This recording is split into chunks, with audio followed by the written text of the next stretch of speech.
Shelley Blanton Stroud, welcoming you to Stories on Stage Sacramento. We've radically changed in the past 6 months what we think it is to be on stage in Sacramento, and we're really proud of what we've been able to do here. No less proud than we have been than for tonight for us to feature the work of a wonderful local author, Erika Mailman, and her book, oh my gosh, I left it. Where did I set it? Murderer's Maid. Oh, there it is in front of you with Dorothy. So before we get started, I'll just be trying to fix some technological things, but I wanted to say thank you so much for coming. We're so excited that you're here.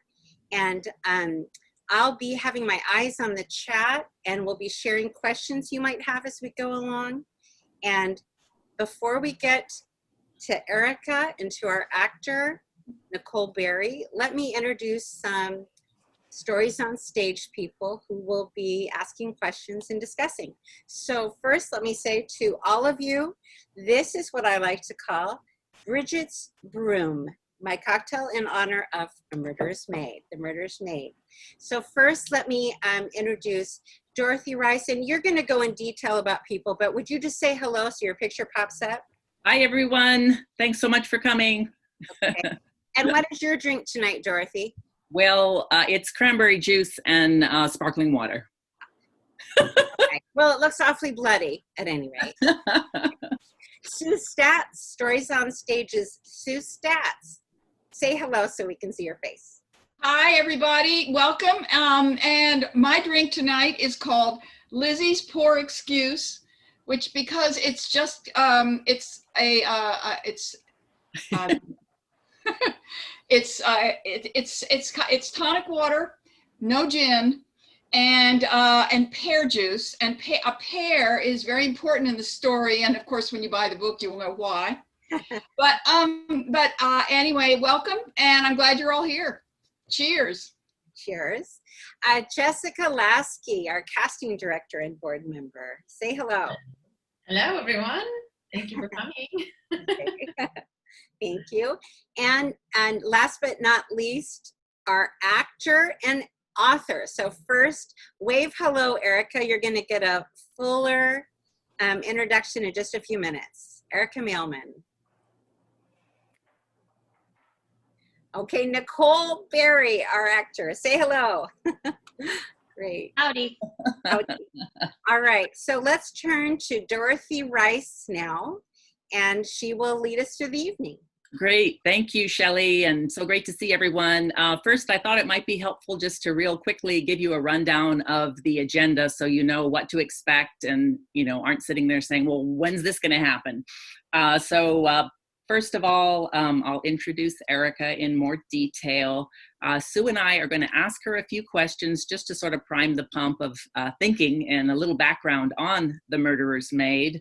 Then Jessica will introduce our performer for the evening, our actor.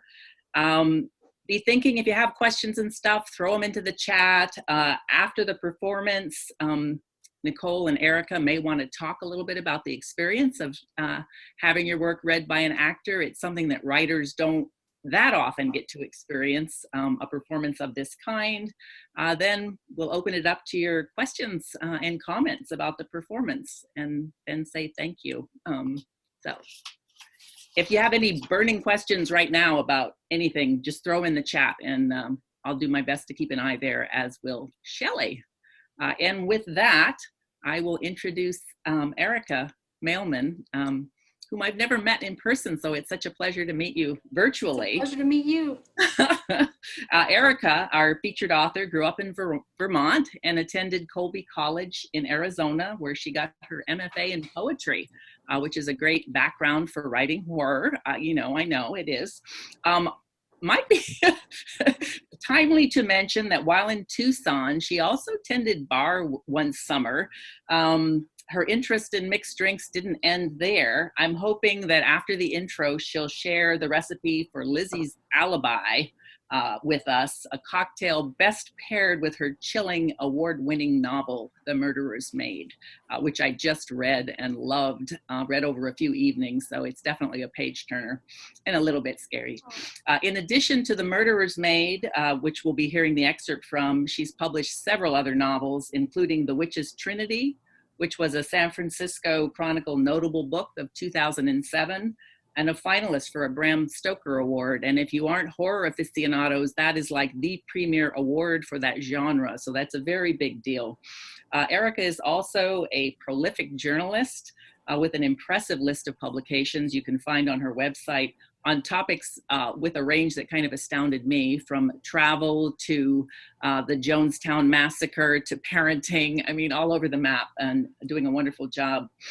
And as if that weren't enough, she's taught an online novel writing course for many years and continues to do so.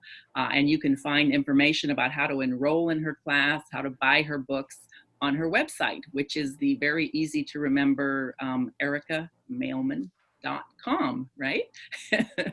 So with that, before we jump into our questions, maybe you want to give us that recipe in case someone is moved to reach over to their bar, which is probably right there, and mix up a drink. All right. So much. Yes, when I was in Tucson, just for one summer, I tended bar, and I always think mixed drinks are fun. And so this is called Lizzie's Alibi. I invented it earlier today. So it's a gin and tonic, but it has a splash of Cointreau and a little bit of pear juice. You can see my garnish here, because Lizzie's alibi was that she, while the murders were happening, she was upstairs in the barn on the property eating pears. And then she also later said she was up in the barn finding metal screens to fix a window screen. And then her third alibi for the same time period was she was up in the barn looking for lead to make a sinker for a fishing line. So it was not an airtight alibi. And so let's all drink to her victims, because I'll talk about that later. But anyway. Wow. I didn't realize you invented Lizzie's Alibi. So that's even more amazing. Thank you. Yeah, it's a drink based on a real historical thing. And I just want to share, because I'm kind of dorky, a lot dorky. This is my coronavirus drink coaster. So oh, yeah, we're in a pandemic, so right. Great. Do as you can. Great. Now we'll ask Erika just a few questions, beginning with Sue, and then we'll dive into that performance that I'm sure you're all waiting for. Sure. Well, hi, Erika. I'm so glad to finally see your face. It was fun interviewing you for the blog, and I so enjoyed your book. And I wanted to ask you something that you've been asked a lot before, but I think the audience, it's information the audience might not have and might want to know. So I want to know, so everybody knows about Lizzie Borden, and I'm wondering why you chose to write about something that is so well known, and also why you chose to focus instead of on Lizzie, on her maid, Bridget. Great question. So I grew up on the East Coast in Vermont, and the Lizzie Borden murders took place in Massachusetts in 1892. And they're still talked of in lore.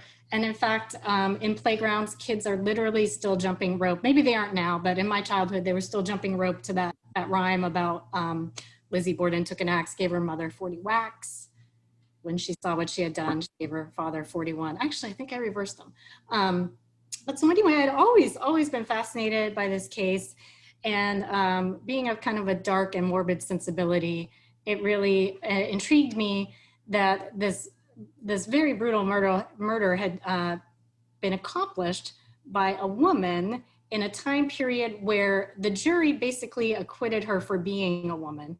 You know, women were just not seen as somebody who could heft a tool and attack with that kind of brutality. And she was a church volunteer and kind of a stately middle-aged woman. And it just didn't seem possible that she could have done these murders of her father and her stepmother. And she was in fact acquitted at her trial a year later. And it was the trial of a century, and people from, reporters from newspapers all over the country sent people to sit in the courtroom and report on it. Like if you look at any newspapers from major cities, they were carrying that news of the small, Massachusetts trial. And then I decided to tell the story from Bridget's point of view for a couple of reasons. One is that I hadn't seen a version of the story that focused on Bridget before.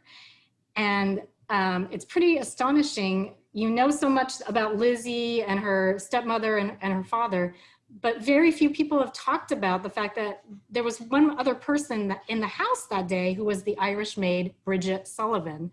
And I thought I would love to kind of use that back door to talk about the case and focus attention on a woman who was discounted at the time because of her subservient role and also because of her Irishness in a time period when the Irish were not thought well of. And so that was a starting point. And then it also led me, there's a contemporary storyline as well, and that lets me draw a parallel between how the Irish were treated back then and how people are treated today as immigrants from Mexico, Central America. The same sort of discrimination is taking place against those people today. So I thought, well, that's a pretty good mirror of our times, and it's an evergreen story. Yeah, fascinating. Yeah, I really appreciated how you wove in the immigration issues.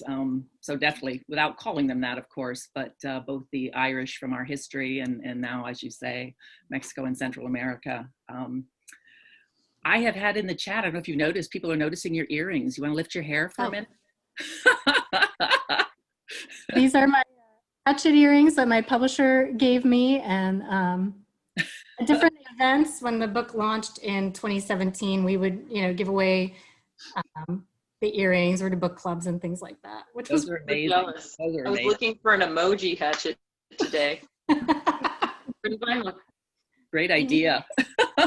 A hatchet emoji. And I loved hearing the jumping rope rhyme. I hadn't heard it since I was a little kid. And I remember it. I grew up in San Francisco and we used to do that, but I hadn't heard it in probably 50 years. So thank you for that memory. Another question, as part of your research, we learned from your conversation with Sue Staats, you spent the night at the Lizzie Borden B&B, and you actually slept in Bridget's room, right? In the maid's room. So I'm wondering what you can tell us about that experience, any spooky feelings, and also what about Maplecroft, the house that Lizzie moved to after she was acquitted, even with all those flimsy alibis? Love that, flimsy alibis. So yes, the Lizzie Borden house is a murder-themed bed and breakfast. And so you can spend the night there and get an extensive tour. You can also do a day tour without spending the night, but the night tour goes to more places in the house. You get more access and a longer and more in-depth tour. And are there any folks here from the Lizzie Borden house? Some of the docents have been, I've befriended them and they were helpful in the research process, tracking down certain details and stuff. And they're really wonderful people and they're very passionate about this case. And one of the things I just wanted to very quickly say, because I can see, wow, we're already at 20 past. No worries. This book, The Five, it just came out. This was my birthday present. I requested it. It's a book about the victims of Jack the Ripper, the 5 women. But what's beautiful about this book is that it doesn't talk about their murders at all. It's a biography of each woman before she was murdered. And one of the things that we think we always know about those women is that they were prostitutes. And this author has done a great job, Hallie Rubenhold, digging into their stories and finding only one of them had occasionally been selling sex. And all the other 4 were women who, because of their circumstances in life, were sleeping on the street, homeless. And that was why they were vulnerable to this attack. And I saw a real parallel in what I was trying to say about the Lizzie Borden case, which is that there's so much attention focused on Lizzie and murder, and she got away with it. And we tend to forget Andrew and Abby, who died in just incredibly brutal ways. And, you know, there are people who drink their morning coffee out of a mug that has the crime scene photographs on it. So like you're looking at Andrew's brain, and if you're left-handed, you're looking at Abby on the floor upstairs. And I really wanted to explore, and I was able to do that through the contemporary timeline, why is it that we're so fascinated with murder? And why can we be so flippant about it and not consider how we would feel were we on that mug, you know, 150 years into the future? So I really wrestled with a lot of these ideas. And yet, having said all that, I was very interested in what the house was like. And I'm really glad I went, because I don't think my book would be half as accurate as it was because I went to go and see the house. Is it haunted? Many people say it is. I did not have a haunted experience. I did have a terrible, terrible nightmare though. Mm. And it was related to the house. It was a dream about a closet in one of the other rooms in the attic. And I think I talk about that in the author's note to the novel. But yeah, there are lots of people there at the house setting up cameras to do their paranormal filming. It was a very interesting tour, very eye-opening. Wow. Did I answer all your questions? Oh, yeah, absolutely. That was fascinating. And yeah, you mentioned in the book the scene where one of the characters goes there, and the dreadful gift shop with the mug and the different things kind of glorifying murder, as you say. And I love the parallel between the book you just read and the focus on Bridget as an unsung character, and a very important character that I think we can relate to.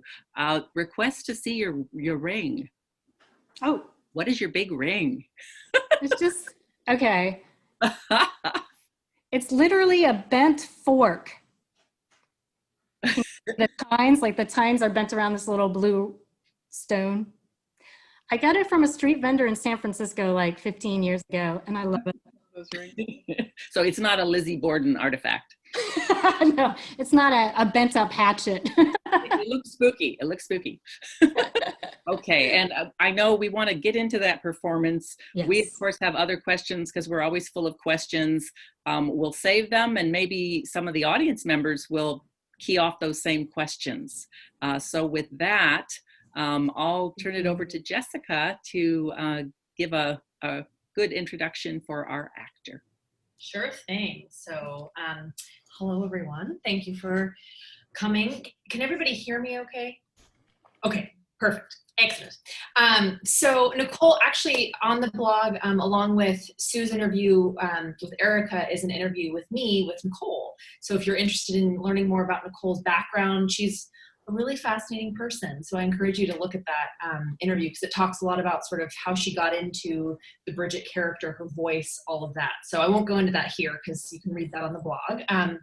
But I will say that Nicole is a multi-talented California-based actor and writer. She's been recognized for her work both on stage and on screen. And actually this year she received a certificate of outstanding achievement from SARDA, which is the Sacramento Area Regional Theater Alliance, for her rendition of Sonia in the comedy play Vanya and Sonia and Masha and Spike. And that was at the stage at Burke Junction in Cameron Park. And she's performed all over the region. She's performed with EMH Productions, Imagination Theater, Free Fall Stage, and she's also a film actor.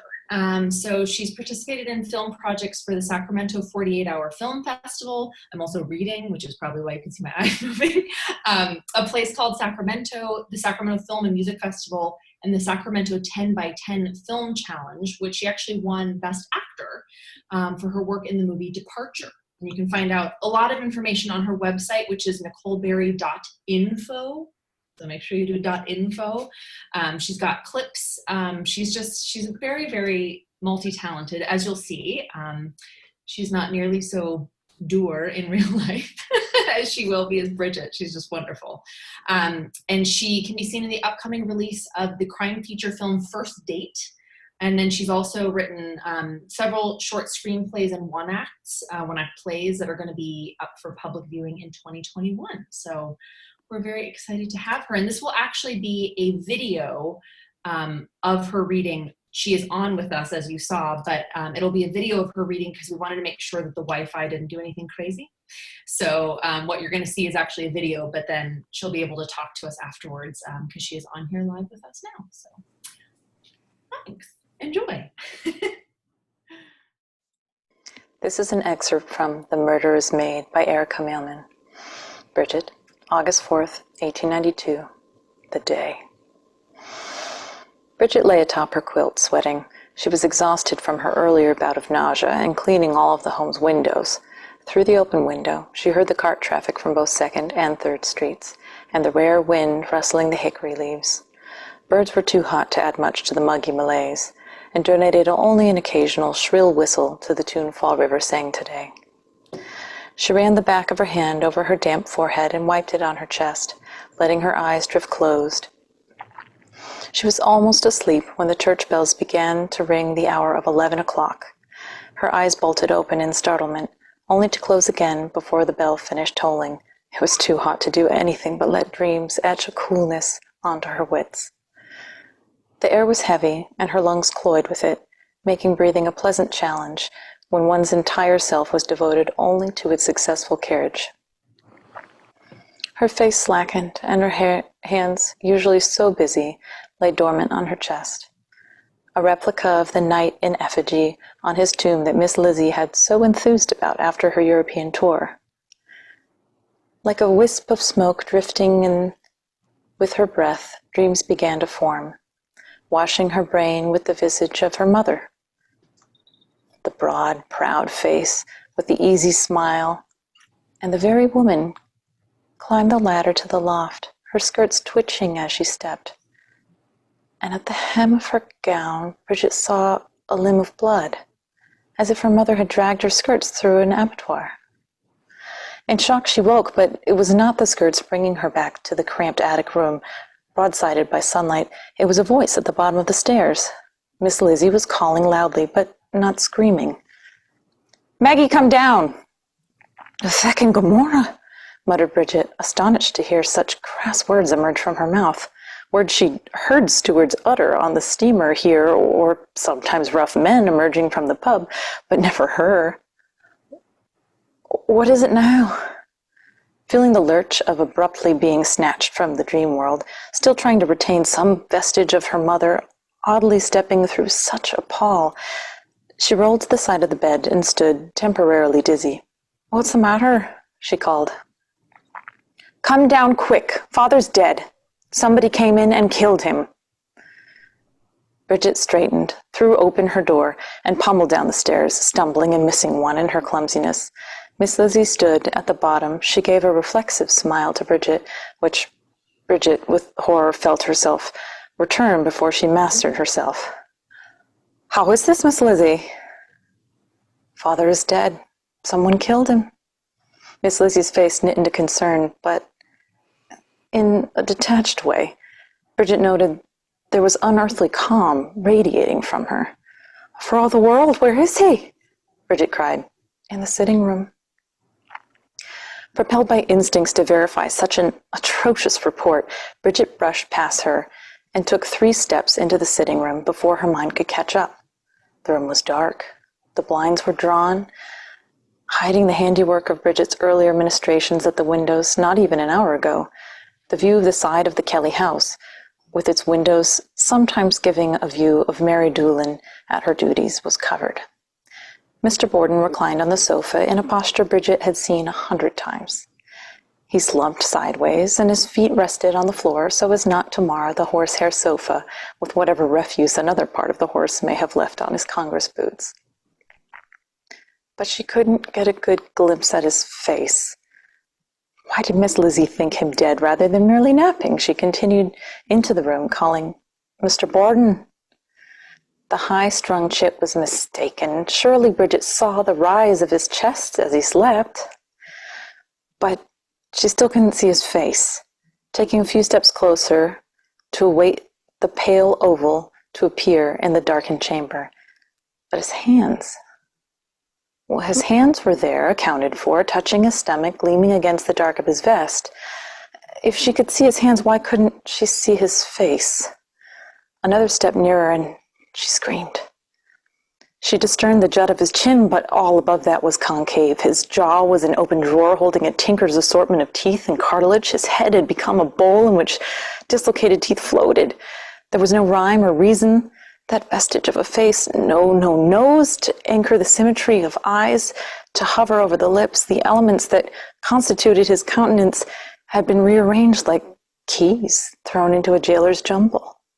Eyebrows and cheeks were completely absent in that skinless structure, and in abject, discouraged languor, Mr. Borden looked at his own undoing from one eye split in half and left dangling askew, inches from where nature had first ordained its place, and the other eye was missing, lost in the clotted stew. Bridget screamed again, but her body wouldn't move. "Bridget, go get Dr. Bowen," said Miss Lizzie. Bridget looked at her, standing in the doorway. The order broke her paralysis as she dashed past Miss Lizzie out of the room. She let the screen door bang behind her, and she picked up her skirts to run to Dr. Bowen's house across the street. She couldn't control the short bursts of shrieks that bubbled up from her throat, nor seemed to close her mouth in a rictus. Like a tormented dog, she showed her teeth. A doctor. Bridget thought hectically, more like an undertaker. Yet perhaps Dr. Bowen could do something, supply the elixir of life back into those stolid lungs and sew up the face so grievously disordered. Dusty Second Street didn't know about the murder, but held up its carriage traffic for her, somehow slowing the potato cart down by Spring Street and the tossing bay's head at Borden Street. She stumbled over the curb on the other side, racing up to Dr. Bowen's door. She pounded at his door, still holding her skirts up, until she realized, in her bewildered state, she had hoisted them to knee length and abruptly let them go. "Hello?" Mrs. Bowen appeared at the door, eyebrows raised at the vehemence of Bridget's knocking. "Oh, please, Mum, I need the doctor to come with me." "Well, he's away now. Is Mrs. Borden's stomach worse?"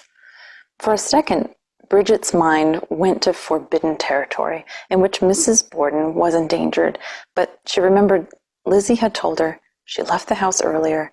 It's Mr. Borden. He's been murdered. He's at the house. Oh, what will I do? I'm to fetch Dr. Bowen." Mrs. Bowen's trembling hand went to the front of her gown, shot through with lace and georgette. "Dear girl, I will send for him." Without acknowledgement, Bridget ran back across Second Street, this time forgetting to raise her skirts at all. It didn't matter. What was mud on one's hem when a man's skull had been plundered like an egg? She headed for the side door and then stopped short as it occurred to her to try for Dr. Kelly on the other side. He was a doctor, but he was Irish. It wouldn't do. And equally unlikely was Dr. Chagnon, the French-Canadian whose backyard abutted the Borden barn. Stumbling along the side of the house where, not so long ago, she had balanced her ladder and cleaned the windows, she still felt the half-shrieks shuddering up through her body. It was too awful to leave Miss Lizzie alone in the house with the monstrous thing Mr. Borden had become, and she thought as she mounted the 3 exterior steps, the killer might yet be in the house. "Miss Lizzie!" she cried as she entered, but she needn't have raised her voice. She was right there in the entryway waiting. "Where's Dr. Bowen?" she frowned. "He's away on another call. Mrs. Bowen will get him. Oh, Miss Lizzie, let's away to the yard. It's not safe here." I'll hover here by the door. It's all right. Let me think. Oh, it's so hard to think. Poor father. I think you'd best get Miss Russell for me. I don't think I can stay here alone. You know where she lives?" "Yes, ma'am." Yes, miss. Oh, do go quickly. Will you not step outside? The murderer may yet lurk. Just go, Maggie. I need Miss Russell. She obeyed, grabbing the shawl and hat, relieved to leave the house, but puzzling at the calm replies Miss Lizzie gave. Borden Street, named for her employer, was only a few blocks away, but Bridget was already ragged with running, her lungs making pained work in her chest. She battered at the door of the small home with its brown shutters. "Why, Maggie, what is it?" said Miss Russell when she answered the door. "Oh, you must come at once, Mr. Borden. He's been murdered, and Miss Lizzie requires you." Miss Russell's mouth dropped open in a loud gasp. Surely I'll come. Give me a moment to change my dress." Bridget stood at her closed door appalled as she waited. Her house dress wasn't as plain as all that. The door opened, Miss Russell seized her hat from the small stand visible in the hallway and stepped outside. Bridget wanted nothing more than to run, but with the sedate older woman at her side, she slowed her steps to a mere bustle as they half-trotted back toward the house. "What happened to Mr. Borden?"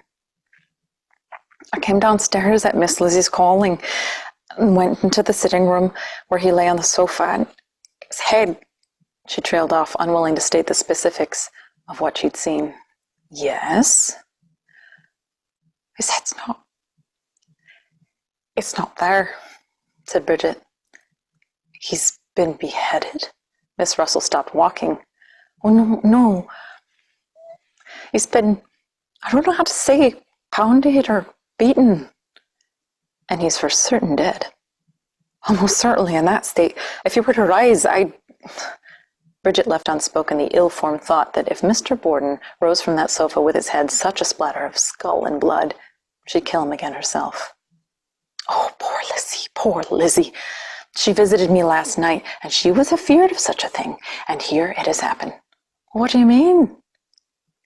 "She said her father had been rude to so many that she was afraid someone might do something to him. She thought the house might burn down around all of your heads one night. But I've spoken out of turn. I'm so witless with worry. But it seems she was right, and he has paid the price for his discourtesy." "Miss Lizzie said that.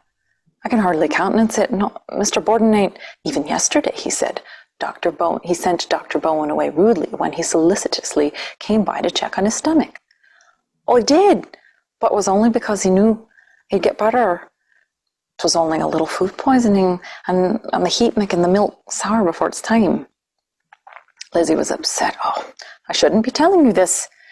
She thought this was just the latest offense of many, and that he would be brought low for his insolence. It seems that day has come. "Well, I wonder at her," said Bridget. "He seems no more insolent than any other, and his rudeness warrant himself being done so." Miss Russell shuddered. "I've spoken what I shouldn't," she said. "It's only because I'm shaken." Bridget pressed her lips into a seam, still able to feel the sting at being put in her place even at such a moment.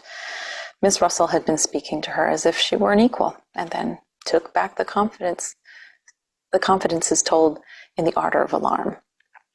Miss Russell started first for the front door, for they were back at the house, but Bridget pulled at her sleeve. "The side door, I think," she said. "They're in the kitchen." She didn't want to say it, but using the front door would put the corpse between them and Miss Lizzie. One or the other party would have to cross through the ill-fated sitting room to meet with the other. Inside the kitchen was a strange scene. The next-door neighbor, Mrs. Churchill, was there in near hysterics, yet Miss Lizzie stood motionless, tranquil, if not happy. She rushed to embrace Miss Russell. "I'm so relieved. Thank you for coming." "Oh, how could I not?" "It's been awful, Alice. He's in the sitting room. Bridget tells me he's dead." "I believe so." "And Mrs. Borden? She went out this morning. She had a note that someone was sick." "Who?" "I don't know." "And she hasn't returned?" "Oh, we should fetch her." Yes, but I don't know where to fetch her from," said Lizzie. "Bridget, will you make us some tea to calm us?" Bridget went to the scullery to fetch water, and as she came back, she heard a male voice amongst the ladies. Dr. Bowen had finally arrived. She came into the kitchen just as he prepared to see Mr. Borden's body. She almost wanted to warn him not to go, that the sight would never leave his eyes, but he was a doctor and had seen such things before, she reasoned. He staggered when he returned, pale, clutching at the table edge. "We should cover him," he said. "It's wrong to leave him so." Everyone turned to look at Bridget. "I should cover him?" she asked in a small voice. No, we wouldn't expect that, but will you get a sheet for me, a blanket or some such?" Bridget nodded. I can get some in from Mr. Borden's room upstairs." She took a few steps and stopped. "What if the killer remains upstairs?" "I'll go with you," said Mrs. Churchill. "Oh, I do thank you," said Lizzie. "I don't think my nerves could take a trip up the stairs."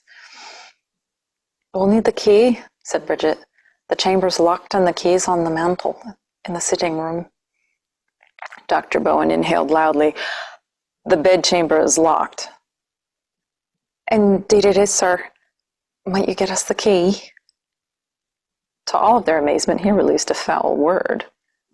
"I'm sorry, sir," said Bridget. "It's none of your doing, but I don't relish going back in there." He walked away and soon returned with the key. Bridget was certain he hadn't looked, for he couldn't have walked with such confidence back to them. She preceded Mrs. Churchill up the stairs. "Now, why is the bedroom locked and the key in the sitting room?" she murmured as they climbed. "It's the way of the household since last summer's break-in," said Bridget. She was relieved that the door was indeed locked, meaning no one could be inside, and applied the key. She cast a glance upward to her own continuing staircase. Not for all the gold in Ireland would she sleep there tonight. Inside the room, Mrs. Churchill cast a curious eye. "And where would we find the linens?" She didn't wait for an answer, and began opening drawers and cupboards. Bridget stood there aghast. She was relieved for the woman's presence and would not have come to the room by herself, but she had never witnessed before the upper class's easy confidence that drawers were theirs for the opening, that the right of entry that would get a maid fired was entirely excusable for them. "Ah, here we are." She took out 2 white sheets and nodded at Bridget to go back down. In the kitchen, Dr. Bowen and Lizzie were talking about Mrs. Borden. "I don't know, but that she is killed too, for I thought I heard her come in," Miss Lizzie was saying. "We should check upstairs." Bridget's heart pounded. "When did you hear her return?"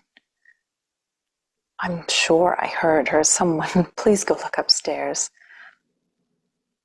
"But why would she be on the other side of the house?" Bridget asked. Everyone stared at her. She was meant to be silent, a silent servant, making tea and fetching linens without cowardice. "What do you mean, that side of the house?" "The upstairs does not connect through," said Miss Lizzie. "Bridget, won't you climb the front stairs and see if she is there?" "Why would she be in your rooms?" she asked stupidly. "She said she wanted to make up the guest room bed for my uncle," said Lizzie. "She went up with fresh pillowcases." "Maggie, I am almost positive I heard her come in. Won't you go upstairs to see?" "Not alone, miss." "I'll go with her again," said Mrs. Churchill. "Someone has to do it, and Dr. Bowen is reluctant. Let us go." "And I'll cover Mr. Borden's body, then return home to telephone for the police," said Dr. Bowen. Fortunate indeed that you have that modern convenience," said Mrs. Churchill, "so you won't be gone too long." "I will, of course, be quick about it. I'll wait until you two come back, though." Bridget and Mrs. Churchill minced through the dining room, skirting their eyes away from the open door to the sitting room, where Dr. Bowen flapped a sheet and wafted it down over Mr. Borden's corpse, as if he were a slender mattress. Bridget's mind was spinning. Miss Lizzie had said Mrs. Borden was out on the sick call, so when did she think she heard her return? After she had discovered Mr. Borden's body or before? And why was no one wondering why she had not previously shown concern for Mrs. Borden? "I have a terrible feeling for Mrs. Borden," said Bridget under her breath. They were nearing the top of the front staircase, and she could see the door to the guest room was open. As her eyes reached the level of the floor above them, she saw directly underneath the guest room bed to what lay on the floor on the other side. It took her a moment to understand what she saw, even as Mrs. Churchill was screaming in her ear. She had never seen Mrs. Borden reclined, and certainly not face down on the floor. Her body was a large and formidable presence that took up the entire visual space beneath the bed, as if a large pile of lumpy garments had been thrust there. "Don't go further," said Mrs. Churchill. "She's for the doctor." But Bridget plugged on, needing to confirm. She reached the landing and walked into the guest room. The sweet Mrs. Borden, who had talked her out of quitting, who had wanted her stepdaughters to love her, lay on the floor half under the bed, half in the space between the bed and the dresser. By craning, Bridget could see a halo of blood encircling her head, like she was a terribly drawn saint in a Renaissance painting. Bridget clutched at her waist as she saw a braid lying nearby, completely severed, a byproduct of the assault that had opened up the woman's cranium. There was ignominy in how she had fallen, her hands helpless at her sides, her shoe soles upturned and small and vulnerable, the hobnailed shoes she wore only for work. "She's in her house dress," said Mrs. Churchill from the doorway. "She never went out on a sick call. She'd never leave the house in that dress." Petty, petty. Bridget wanted to spit at her. Who cared what dress she wore and how humbled her final appearance? Mrs. Borden had been a good woman and done the best she could in a hard household, just as Bridget had tried to do. She understood why Mr. Bowen had wanted to cover Mr. Borden. It was unfair to regard these bodies from which the soul had fled, left to the miseries of flesh and asunder bone. She wished she had the second sheet in her hands right now to cover Mrs. Borden. Poor dear lady," she said. "I'm going back downstairs," said Mrs. Churchill, and Bridget left the foot of her mistress, where she had stood for just a few seconds in mute grieving. Dr. Bowen stood at the bottom of the staircase, face intense. "Is there another one?" he asked. "Yes," said Mrs. Churchill. "She's dead."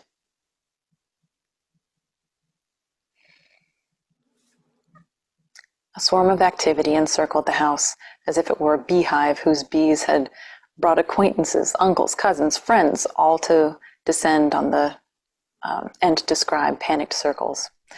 The police came, and passers-by, and people crowded into the kitchen and even pressed their faces to the windows from outside.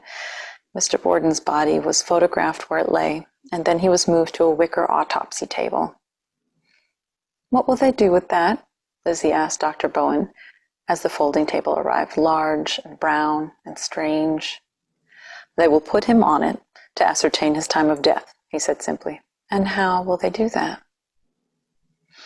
"It is their stock and trade, and they will do it correctly." Lizzie nodded and asked no more, but Bridget, who was pressed into service as tea deliverer to the coroner and his men, saw Mr. Borden's slender, pallid frame, stripped to the waist, and a gigantic cut made in his chest. She saw that the wicker permitted air to circulate and blood to fall to the sheet below. She gagged at the sight. Had Mr. Borden not been cut and brutalized enough already? "Thank you," said the coroner, as he took a placid swallow of her tea. "Why must you cut him?" Bridget burst out. She hadn't meant to, but tears sprung to her eyes as the private man lay there vulnerable, exposed to so many eyes, and she felt shame for his scrawny frame. "We need to weigh his stomach," he replied gently. "It will help us establish the time of death." "But what of it?" she cried. "'Twas this morning, wasn't it not? Were it not?" "We'll do the same with Mrs. Borden," he explained, his eyes sympathetic despite his chosen profession. His voice was soft but firm, reassuring.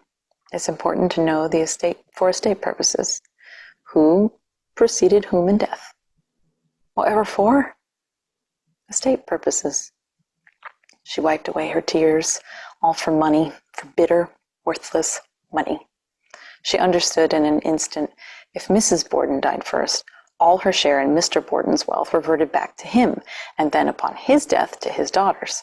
If, however, he preceded his wife in death, the estate would be split between his heirs and hers. But you'll never do this to her, will you? She asked, gesturing to Mr. Borden, who, although the sheet was pulled up to his waist, was clearly naked. I'm sorry, but we will need to. She'll be treated with the utmost respect. Bridget turned her back on him. Respect. When Mrs. Borden would be stripped in front of these men, a knife making incisions between her pendulous breasts. When she had no hair on her head, like a new-shorn lamb, nothing left to decorate her plain face, how the living Mrs. Borden would have been shamed to have herself on display so. This autopsy were almost worse than the crime itself. She walked back to the kitchen, furious, sobbing. Miss Lizzie sat in a chair as Miss Russell wiped her forehead with a damp cloth and gave her soothing words. Bridget had slept as Mr. Borden had napped. He had likely never felt the blows, never departed the dreams in which he walked again with the vigor of youth, 2 wives by his side and his daughters happy, factories giving productive smoke to a sunlit sky and flawless textiles that any girl could afford from her dressmaker. She had been pulled out of dreams by Lizzie's call from the bottom of the stairs, but he had never departed that unearthly country, had earned permanent citizenship there where faces reassembled and the dead again smiled. Miss Lizzie, she asked abruptly, and Miss Russell's ministration stopped. Where were you?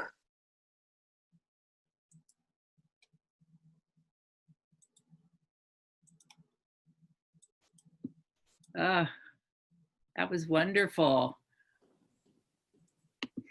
That was amazing. Yeah, thank you so much, Nicole. Nicole.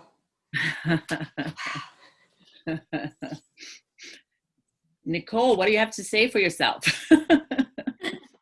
I'm trying to remember my favorite line, actually. It abutted the abutted line. There's so much alliteration in that line. And I recorded over it, and then at the end I went, oh, I said the line. It went fine. That was the thing I was worried about, was like this sentence that was nothing but alliteration. I just want to... It's spooky, right? It's really like, it's this beautiful, spooky way of describing things. The writing is really gripping, and it has a kind of authorial tone that also goes with the time period tone. And so performing it is pretty smooth, you know? It's not, there isn't a lot to trip on. I was just spellbound, you know, I was just sitting here like, I think you just delivered that so incredibly well. I just felt deep in that house, that claustrophobic house. I felt like I was there. I'm really, really happy with your performance of this chapter. I'm so thrilled. That was just amazing. I'm digging it. That's what I'm here to do, is make you happy, Erika. That's about I want to say I have some empathy for all the viewers, because it stops at such a point, right? Am I right, everyone? Like, we stop there and we're like, what? So whatever excerpt, you know, I don't know the rest of the book. I have not read the whole book. But as far as an excerpt choice, that's a really solid excerpt choice. I think it's very gripping, and where it leaves off is such a cliffhanger. Even though we know the story, that's what I love about you choosing to write with this subject matter, is we know what happened ish, you know, but we're still, I think, even more able to be entranced, because we think we know there's already solid ground, so we're willing to go whatever journey you've created for us. So bravo. Bravo to you. Thank you so much. That was just, I can't even come up with vocabulary good enough for how I felt about that. You You should have a quick adjective list for me. So true. Yeah. I do. I need a thesaurus right now. I And love. I like how you was that your choice to go black right after you said, Miss Lizzie, where were you? I think I made a little smile. I think we ended it. It dropped off. My video dropped off right before that line was executed, which I thought was even better. Like, you didn't even get to see my face. You just get to hear the words. Where were you? Very dramatic cliffhanger. Yeah. Yeah. Yeah. Is that you, Shelley, saying, I want Bridget to have another book? The Bridget character is amazing. And Nicole giving her voice was amazing. And yeah, we want more Bridget, Erika. Oh, okay. Is there a sequel in the works? There isn't. I know the publisher made that decision that the subtitle is A Lizzie Borden Novel, as if there's more to come. But it's meant to be a series. It's a standalone. Wonderful. Well, I know we've run a little late, particularly with the issues we had with the video. Thanks everyone for being patient. If anyone has any questions, either raise your hand or better yet, type it in the chat. There are a lot of faces to look at. I'm sure Erika. I wanted to specifically say thank you for tolerating the video. Oh, there's a terrible lag.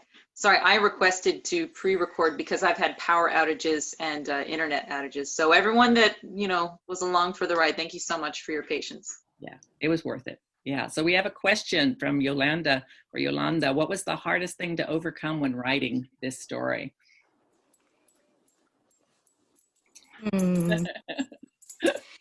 Okay, I have a good answer for that. I feel like there are so many people who are Lizzie Borden scholars and have devoted their life's efforts to like blogging and researching and doing so much deep work into this case that I was really nervous about getting it right. I mean, it is a work of fiction, and in fact, there's like kind of a big plot twist that I completely made up. But I wanted to make sure that for people who knew the case, it would fly for the most part. So I think that was my most worrisome aspect of writing it. Yeah. Have you gotten any pushback from Lizzie Borden aficionados? People are so nice. They should be. They're so supportive. I still, like even earlier today, I was on some of the Facebook groups and people are still asking questions and coming up with theories and stuff. It's really a charming engagement where people are coming in and asking questions and field them, and it's great. Yeah, there's a lovely comment from Anara. I've read the book and so admired how you made us all newly interested in a story we thought we knew. Shelley says, me too, and absolutely, me totally too. That was the thing. We think we know. And as you said, it is fiction, and yet the story that we thought we knew is brought to life in a very different way than what we knew. So it's like a whole new story. So well done, very well done. And then there's a question, how do you explain the engagement of certain readers with a story over so much time? Yeah, why does it have sticking power? And this might go to something Sue had asked earlier and we didn't get a chance to go to our questions, is how was she viewed at the time after the acquittal? Did people believe she was guilty? I mean, is that the pervasive belief today? Is that part of why? I think so. I think the acquittal is a big part of it because a lot of people think, well, she got away with murder, and that's pretty intriguing. And at the time, people would come into the train station, hop in a carriage, and go by her house, not the murder house, but the very beautiful, expensive home that she bought with her inheritance, Maplecroft. And they would narrate in the carriage, like, that's the house. And she would be inside listening to all this, and neighborhood kids would ring her doorbell and run away. And so she was definitely, targeted for people thinking had done it. She was notorious. Just now went on the market and sold within a few days for $890,000. It's a gorgeous, gorgeous home, fully decorated to the hilt with vintage furniture. You think they'll turn it into another B&B? They have wanted to, and in fact, the same people who owned the original B&B purchased it. Because of the pandemic, they had to let it go. But there are issues with ADA compliance with the Victorian household, with the staircases, and I also think some neighbors had not been happy with a business being in their neighborhood. Yeah, it's a nice neighborhood, right? It is a nice neighborhood. It was, yeah. And I didn't mean to skip over Renee's question. Did Lizzie really give Bridget the note with her final payment expressing her disappointment in Bridget? So after the trial, right? Or was that part of your fiction? I think I invented that detail. It's a good one. Many others are actually real, though. I mean, this case is like better than fiction. It's got its own like incredible things that took place that you couldn't make up. Yeah. Well, I don't want to give anything away, so I don't want to ask about certain things, whether they're real or not real. Can I ask a question of Nicole? Yeah, of course. You did such a good Irish accent, because it really felt like a Cork accent, and that's where Bridget grew up, in County Cork. Can you tell us a little bit about prepping for that? Listening to interviews with Irish actors, predominantly. Although there are a couple of Irish films, like The Secret of Rowan Inish is a really good one. That one really illuminates how many different accents there are. I think we all forget, like, what the world thinks of as an American accent is pretty much either a Californian accent or like a Texas accent. There are really strongly different accents across the board. This is, a giant nation, but Ireland's the same way. There are these pockets of really strongly different dialects and accents. And I wanted to go for something that was also, that's fun. It's an obvious accent, but it's not difficult. Like, I don't know if anyone has watched the show Peaky Blinders, but it's like they're talking about things that you don't know what to say. Like, not only is it these really gritty voices, but it's really, really sloggy. Like the particular accent can be really sloggy. Is even though I think that was an Irish accent. Peaky So Blinders. yeah, selection process, and then a little bit of artistic, license, and then say again. Peaky Blinders is Birmingham. It's Birmingham. Yeah, Birmingham. Yes, it's a Birmingham accent. Yeah, England. But yeah, we stopped watching it because my husband. So that's what that was. I actually think that I have a tendency to slip slightly into something more chaotic. Yeah, it's a brilliant show. Beautiful, amazing actors. I love it. Dark. Yeah. Dark.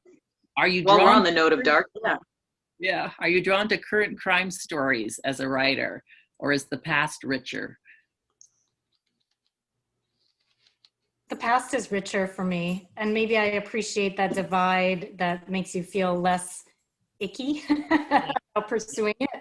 And certainly, not to talk about Jack the Ripper endlessly, but I think we glamorize a kind of like Victorian, fog rising from the street and somebody with a bloody knife. Like it feels very different from knowing that somebody down the street got their throat slit. Absolutely, absolutely. What are you working on? Are you going to do another horrific crime novel? I'm pretty excited. My project right now is I'm team writing something with a writer friend, Vanitha Sankaran, and it's a YA kind of science fiction with some history, time slip stuff going on. So I've never written a book with somebody else before, and it's been a really fun process, and kind of using new skills, which I appreciate. I always want to do something different each time. Yeah, and I understand you like graphic novels. Oh yeah. Yeah. If I had any artistic ability, I would be doing graphic novels right now. Yeah. Really exciting thing to be doing right now. Yeah, so we can't wait for your next book. Any other questions from the audience? Whoever, they're hanging in there with you. So to give anyone a chance to, I see there's a question, but before we log off, I wanted to really thank everyone, encourage them to buy The Murderer's Maid and your other novels. We'll throw some links up in the chat to do that. We still have a workshop tomorrow with Erika on delving into the past, so kind of some of the research techniques she used, and you can still register for that. There is room, and we'd love to have you. So there's that. And of course, her online workshop, which if I were a novelist, I would sign up for, but I'm mostly a memoirist. So there's a question from Jennifer.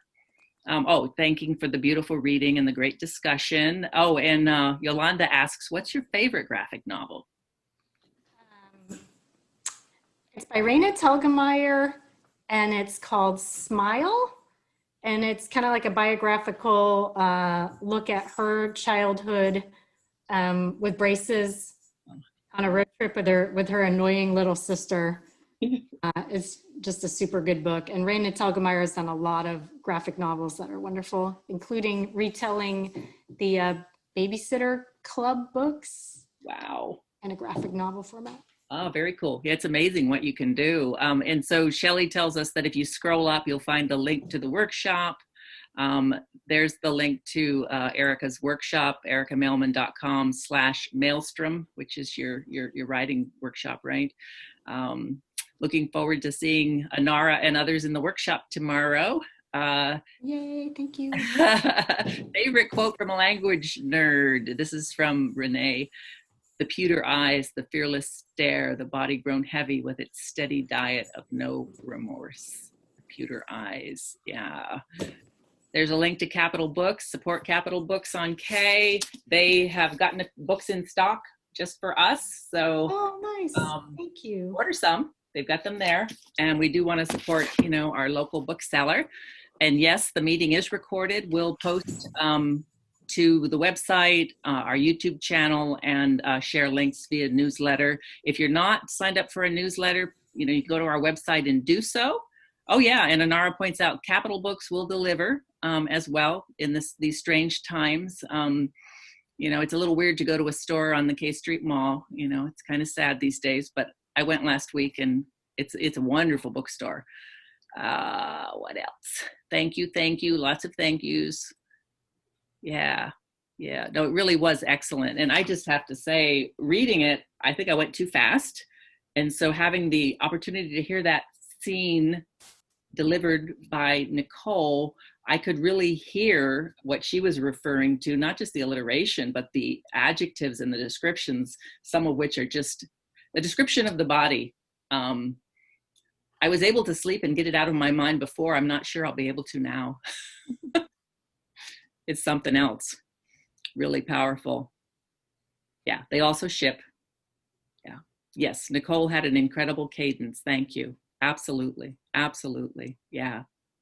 We could see Bridget and everybody, all the characters. Beautiful work, beautiful novel. I don't know if beautiful is the right word. Powerful novel, beautiful performance, powerful performance. Thank you everyone so much. We appreciate you being here. Any final words, Shelley or Sue or Jessica? I had a fantastic time. Erika, what a great writer you are. I can't wait to read all of your work and to work with you tomorrow. And I want to reiterate that it is possible, if you still want to delve a bit into history, to register tonight for Erika's workshop tomorrow. And just this week, I started amping up in excitement about working with a pro who really knows how not only to do research, which you could look up somewhere else, but how to put the research in its proper place when you're writing something else. And The Murderer's Maid is one way to see how it's done, and tomorrow's the way to learn how it's done. I can't wait for tomorrow. Thank you, Erika. Yeah. Thank you, Erika. Thank you so much. Thank you, all the Stories on Stage people. What an incredible program you've put together. I'm so happy, and thank you, Nicole, and thank you everybody who came out for a cocktail hour on a Friday night. Yeah, cocktail hour's not over. That's right. Keep going. Hope to Free see you refills. tomorrow. Thank you so much.